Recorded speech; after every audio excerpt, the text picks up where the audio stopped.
தேவனுக்கே மகிமை உண்டாவதாக. இந்த புதிய நாளிலும் கர்த்தர் உங்களுக்கு அருளும் ஆறுதலின் மன்னா.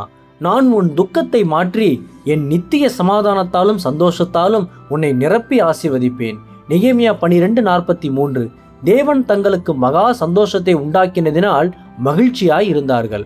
கிறிஸ்துவுக்கு பிரியமானவர்களே, உங்கள் வாழ்க்கையில் எப்போதும் துக்கத்தையே அனுபவித்துக் கொண்டு கண்ணீரோடு கலங்கி நிற்கிறீர்களா?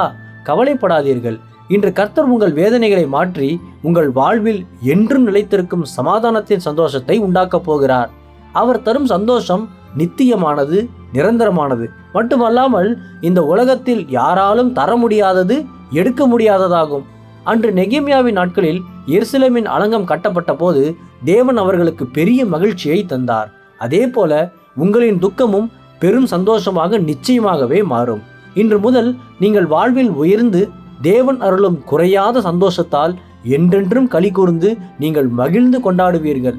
சங்கீதம் 123:3 கூறுவது போல, கர்த்தர் நமக்கு பெரிய காரியங்களை செய்தார், இது நிமித்தம் நாம் மகிழ்ந்திருக்கிறோம் என்று நீங்கள் சொல்லி குடும்பமாக தேவனை மகிமைப்படுத்தத்தக்கதாக தேவனுடைய சமாதானம் உங்கள் உள்ளத்தையும் இல்லத்தையும் நிரப்பும். கர்த்தத்தாமே உங்கள் துக்கத்தை மாற்றி தம்முடைய நித்திய சமாதானத்தாலும் சந்தோஷத்தாலும் உங்களை நிரப்பி ஆசீர்வதிப்பாராக. ஆமேன். அல்லேலுயா. ஜெபிப்போம்.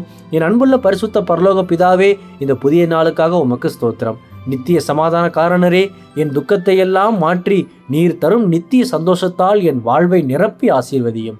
இன்று பிறந்த நாள், திருமண நாள் கொண்டாடும் உமது பிள்ளைகளின் இந்த புதிய ஆண்டை உமது நன்மை கிருபையால் முடிசூட்டி ஆசீர்வதியும். பிதாவே, இயேசுவின் வருகையில் நான் அவரோடு எடுத்துக்கொள்ளப்படும்படி என்னை தகுதிப்படுத்தும், தயார்படுத்தும். இயேசுவின் நாமத்தில் ஜெபிக்கிற நீங்கள் நல்ல பிதாவே.